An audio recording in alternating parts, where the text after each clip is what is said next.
प्रिय दर्शकों और श्रोताओं, जय सिया राम, जय श्री कृष्णा। विक्रम संवत 2078 का संक्षेप में जो वार्षिक भविष्य फल पंचांग धर्मशास्त्र में वर्णन है वह आप सुनिए। जी हाँ,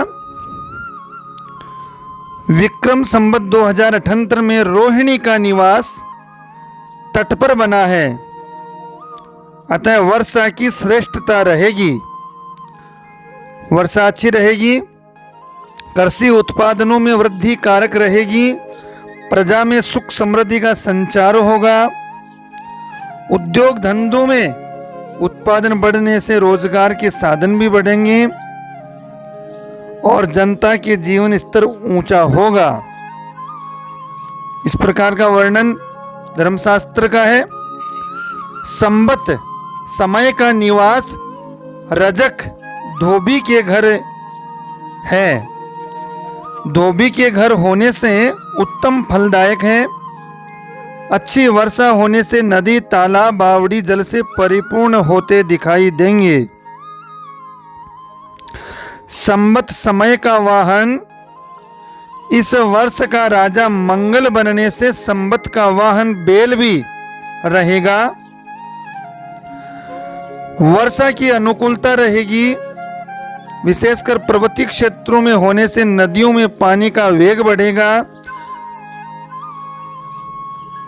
और संवत्सर संहिता के अनुसार संवत्सर का वाहन नौका भी बताया गया है, नाव को भी, जिससे सर्वत्र उत्पादन में कमी, अकालजन्य परिस्थितियों व बाढ़ के कारण लोगों में इधर उधर पलायन की स्थिति, चोर डाकू आतंकियों का भय, चौपाए जानवरों में कष्ट बढ़ने के संकेत भी मिलते हैं। भैरव और भवानी संवाद को जाने तो भैरव जी प्रश्न करते हैं कि जय जननी जगदीश्वरी तू जग की प्रतिपाल, 78 संवत फल कहो श्री मुख से सब हाल। हे भवानी, 78 संवत का फल बताइए। तो भवानी उवाच, कहती है मातेश्वरी कि सुन ले भैरव प्रेम से, मैं समझाऊं तो राजा मंत्री देखता मध्यम संवत होय। संवत अच्छा रहेगा, मध्यम रहेगा। सौम्य ग्रहों ने वर्ष में लिए 7 अधिकार, राजा मंत्री कुछ बने जनता करे विचार। दुर्गादीप शशिदेव है मेघो सोपी संभाल, रसाधीप तो रविराज है समझो मध्यम साल। मध्यम साल रहने के संकेत बता रहे हैं। सस्याधीप निरस्पति भृगुजु करे सहाय, धान्याधीप बुद्ध देव है जन सुख हो सी भाई। समय निवासो रजक घर रोहिणी तट में जाय, चतुर्मेघ संवर्त है वर्षा बहुत दिखाए। वर्षा अच्छी बताई गई है और प्रजा में सुख बताया गया है। सदा विराजत चित में गुरु चरणों की धूल, हाथ जोड़ विनती करूं हो कोई जो मेरे से भूल। कोई भी प्रकार की भूल हुई है उसे क्षमा। गुरु ध्यान धर फल कहा संवत 78 साल। 78 साल का ये है फल। भैरव भवानी संवाद में भी आता है। वर्णन करते हैं धर्मशास्त्र का, तो इसमें संवत्सर का नाम, संवत्सर के नाम के प्रति संशय बना हुआ है। कुछ जगह आनंद संवत्सर बताया गया, कुछ जगह है राक्षस नामक संवत्सर बताया गया, परंतु धर्मशास्त्र का वर्णन है कि राक्षस नाम का संवत्सर ही रहेगा। राक्षस नाम का संवत्सर होने से मानव मात्र में एकाकी विचार, अपने कार्यों में अधिक व्यस्त रहेंगे, सामाजिक दूरियां बढ़ेंगी, युवाओं में बेरोजगारी की वृद्धि होगी, तामसिक कार्यों में लगाव होगा। लूटपाट, चोर डकैती आदि घटनाएं घटेंगी। वर्षा मध्यम रहेगी। धन धान्य आदि उत्पादन प्रभावित होगा। और इस प्रकार से राक्षस नाम का संवत्सर अतिवृष्टि व अल्पवृष्टि से फसलों को भी हानि कर सकता है। प्रजा में रोग, पीड़ा, जन हानि, महंगाई, चोरी, डकैती, अपहरण, हत्या से भय का वातावरण भी बना रहेगा। राजा भौम, राजा बना है मंगल, तो इस वर्ष का राजा मंगल होने से अनेक देश के शासकों में परस्पर विरोध बढ़ेगा। प्रजा में मंगल राजा व्याधि पीड़ा भी दे सकते हैं। वर्षा की कमी रहने से धान्यों में तेजी रहेगी। अग्नि भय, चोरों व लूटपाट की वृद्धि होगी। प्रजा में कष्ट भी बढ़ेगा। शासन व्यवस्था अस्थिर बनी रहेगी। मंत्री भी मंगल है, तो मंत्री मंगल होने से प्रजा में रोग, पीड़ा तथा चोरों के उपद्रव से कष्ट बढ़ेगा। बड़े नगरों में मनुष्यों का जीवन अशांत रहेगा। ग्रामीण जनता को भी सुख कम मिलेगा। वर्षा के असामयिक होने से धान्य आदि में उत्पादन भी निश्चित नहीं होगा। दूध, दही व घी की कमी रहेगी। आम जन का पूजा पाठ में मन कम लगेगा। सस्ते शुक्र है, तो खरीफ की फसल का स्वामी शुक्र बना है, अतः जनता में सुख समृद्धि बढ़ने से धार्मिक भावना वृद्धि होगी। उच्च वर्ग के लोगों का मनोरंजन और विलासिता की ओर मन अधिक लगेगा। वर्षा की श्रेष्ठता से बाजरा, मूंग, मोठ, चावल, गन्ना आदि के उत्पादन में वृद्धि करेंगी। वृक्षों व बेलों के फल व फूल अधिक लगेंगे। धान्य सुबुद्ध बने हैं और वर्षा अच्छी होगी, जिससे कृषि उत्पादन में श्रेष्ठ होगा। अन्नादि का अभाव मंदा रहेगा। पंजाब व सिंध में वर्षा की कमी रहेगी। आम जनता धर्मपरायण होने से धार्मिक आयोजनों की भी अधिकता होगी। इस प्रकार से वर्णन है। मेघेश और मेघेश भी मंगल ही बने हैं, तो मेघेश का पद मंगल को मिलने से कहीं अधिक वर्षा तो कहीं कम वर्षा होगी। ताप कर्म की अधिकता, गुंडागर्दी, लूटपाट आदि से जनता को परेशानी रहेगी।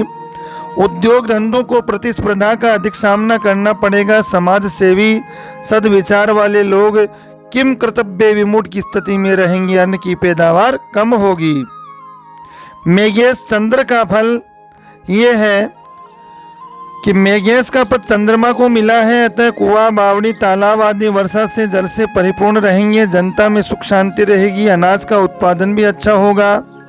वृक्षों में फल व बेलों में फूल अधिक लगेंगे। उद्योग धंधों का विस्तार होगा। रसेश सूर्य है, तो रसेश सूर्य बने, तो रसेश का स्वामी सूर्य बनने से वर्षा में न्यूनता बनेगी, जिससे रस पदार्थ दूध, घी का उत्पादन कमजोर रहेगा। अराजकता व रोगोत्पात से जनता परेशान रहेगी। गुड़, खांड, शक्कर, तेल, घृत आदि में तेजी की संभावना बनी रहेगी। शासक वर्ग अपना कर्तव्य पालन नहीं कर पाएंगे तथा जनता के साथ दुर्व्यवहार का आचरण करेंगे। निर्शेष शुक्र है, तो निर्शेष का अधिकार शुक्र को मिलने से कपूर, अगर तगर, चंदन आदि सुगंधित पदार्थ, सुवर्ण मोती वस्त्रों के भाव मंदी की तरफ चलेंगे। फलेश चंद्रमा है, तो फलों का स्वामी चंद्रमा होने से वृक्षों पर फल फूल अधिक लगेंगे। साग सब्जी में मंदी रहेगी। इस प्रकार का वर्णन। धनेश व गुरु, धनेश गुरु है, तो गुरु का धनेश का पद मिलने से प्रजा के लोग धन धान्य के साथ सुख समृद्धि वाले बनेंगे। जनजीवन सुखमय व्यतीत होगा। व्यापारी लोग अपने व्यवसाय में लाभ के अवसर अधिक प्राप्त करेंगे। वृक्षों पर फल फूल अधिक अच्छी तरह से लगेंगे।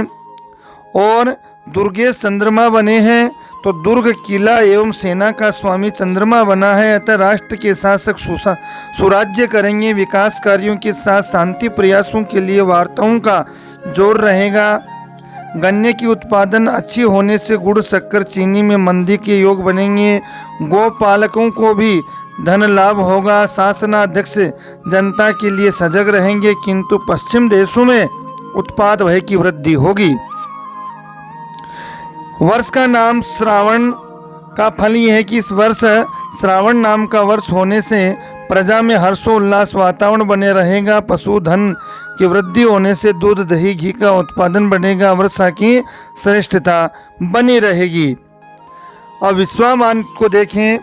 तो वर्षा आदि का विश्वामान है कि वर्षा 15 विश्वा है, धान्य 13 विश्वा है, तृण 13 विश्वा, शीत 7 विश्वा, तेज 17 विश्वा, वायु 13 विश्वा, वृद्धि 15 विश्वा, क्षय 15 विश्वा। और इस प्रकार से यह अलग अलग विश्वा का उदाहरण मिलता है कि पाप 3 विश्वा, पुण्य 9 विश्वा, और व्याधि 9 विश्वा, व्याधि नाश 7 विश्वा, और मृत्यु 11 विश्वा, जन्म 3 विश्वा। इस प्रकार से देश का स्वास्थ्य 15 विश्वा और देश में उपद्रव 9 विश्वा, चोर भय 5 विश्वा, चोर भय नाश 15 विश्वा। इस प्रकार का वर्णन धर्मशास्त्र में नव वर्ष पर पंचांग का धर्मशास्त्र का वर्णन है। जी हाँ, ये सब ग्रह गोचर और आदि पर यह सब फलादेश किया जाता है। और इसी प्रकार से आप वीडियो चैनल को देखें, सुने, धर्मशास्त्र का पालन करें, मर्यादित जीवन जिए, अपने स्नेहजनों, मित्रजनों, परिवारजनों को आप लिंक शेयर कीजिएगा, साथ ही अपना स्नेह प्रेम इसी प्रकार देते रहें। जय सिया राम, जय श्री कृष्णा।